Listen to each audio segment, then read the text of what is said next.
Hello കൂട്ടുകാരെ, live അപ്ഡേഷനിലേക്ക് സ്വാഗതം. ഇത്രയും ദിവസം ബട്ടർഫ്ലൈ ആയി പാറി നടന്ന നമ്മുടെ നൂറ ഇന്ന് പുലിക്കുട്ടിയായിരിക്കുകയെന്ന് എല്ലാവരുടെയും വായടപ്പിച്ച് ഇന്ന് വരെ ആരും തുറന്നു പറയാൻ ചങ്കൂറ്റം കാണിക്കാത്ത ഒരു കാര്യം നമ്മുടെ നൂറ തുറന്നടിച്ചിരിക്കുകയാണ്. നമ്മുടെ ജിസേലിൻ്റെ മസാജിങ്, ജിസേലും ആര്യനും പുതപ്പിനടിയിൽ കിടന്നുള്ള മസാജിങ് നൂറ എല്ലാവരുടെ മുന്നിൽ വെച്ച് തുറന്നടിച്ചിരിക്കുകയാണ് ഗെയ്സ്, തുറന്നടിച്ചിരിക്കുകയാണ്.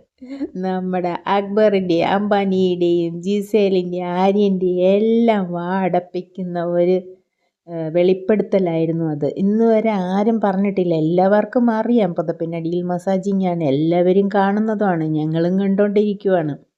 പക്ഷെ ഇന്ന് വരെ ആരും പറഞ്ഞിട്ടില്ല. Noora, hats off you Noora. നൂറയെങ്കിലും പറഞ്ഞല്ലോ ഇത് ബിഗ് ബോസ് ആണോ അതോ മസാജിങ് സെൻ്റർ ആണോ എന്ന്. എനിക്ക് ഭയങ്കര ഇഷ്ടപ്പെട്ടു. ഈ വീഡിയോ ഇഷ്ടപ്പെട്ടാൽ ലൈക്ക് ചെയ്യുക, കമൻറ്റ് ചെയ്യുക, ചാനലൊന്ന് സബ് ചെയ്ത് സപ്പോർട്ട് ചെയ്യുക. അടുത്തൊരു വീഡിയോയുമായിട്ട് വരുന്നത് വരെ ടാറ്റാ.